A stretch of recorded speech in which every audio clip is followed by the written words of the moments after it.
Narcissism is not a mental disorder. The American Psychiatric Association defines mental disorder or mental illness as a health condition. Did you hear that? Health condition that involves changes in behavior or a combination of these, most times caused by stressful situations. Narcissistic abuse by a narcissist is calculated, connived, contrived, and conspired. It's deliberate. It's devious and it's devised. It's sneaky and it's schemed and it is evil and causes pain and suffering and hurt. Narcissism is a spiritual issue, and no amount of therapy, counseling, coaching, or psychoanalyzing is going to help the narcissism because it is spiritually based. The narcissist is listening to demonic voices in his or her ear and is operating under those influences, period. Why do I believe this? Because of Ephesians chapter 6, verse 12, where it says we wrestle not against flesh and blood, but against principalities, against powers, against the rulers of the darkness of this world, against spiritual wickedness in high places. It's great to learn the MO of the narcissist, but it's only God's word that's going to spiritually enlighten you to the truth of what's really going on in the narcissist. Narcissism exposed, the golden rule. Once you know, you gotta go.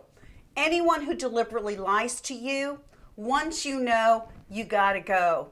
Anyone who shows you ongoing disrespect, once you know, you gotta go. Anyone who devalues you, anyone who berates and demeans you, once you know, you gotta go. Anyone who gaslights you, once you know, you gotta go. Anyone who deliberately plays the victim in order to trap you, once you know, you gotta go. Anyone who triangulates you with another person in order to manipulate you, once you know, you gotta go. Anyone who takes no responsibility for their toxic behavior, once you know, you gotta go. The narcissist doesn't deserve one more minute of your time. Once you know, you gotta go. Enforce your boundaries with the narcissist. I want you to see your boundaries through God's eyes. In God's word it says, you shall reap what you sow. And that means there's going to be consequences to the narcissist's behavior.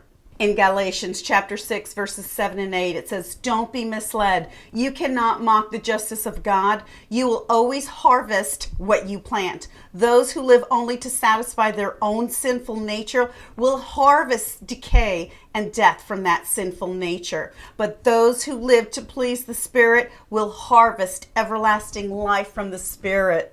When you fail to set boundaries and when you fail to enforce your boundaries, you are interfering with the narcissist's natural consequences that are due him or her.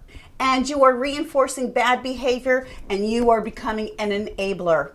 Whenever you allow the narcissist to chisel away or stomp on your boundaries, you are telling that narcissist that it's okay to wear you down, break you down, and do it all over again.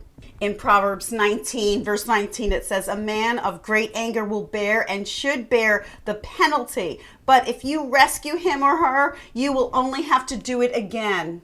God measures actions, not words. And this is the approach that you need to take with the narcissist. He or she must actively comply with your boundaries, not just in word, but in actions. 1 John chapter 3, verse 18 says, little children, let us love, not in word and speech, but in action and in truth. And in Hebrews chapter 4, verse 13, it says, nothing in all creation is hidden from God. Everything is naked and exposed before his eyes, and he is the one to whom we are accountable. That's right. Healthy personal boundaries that are respected produce healthy relationships. So when you're with the narcissist and he or she refuses to respect your boundaries, I want you to look for the nearest exit and run.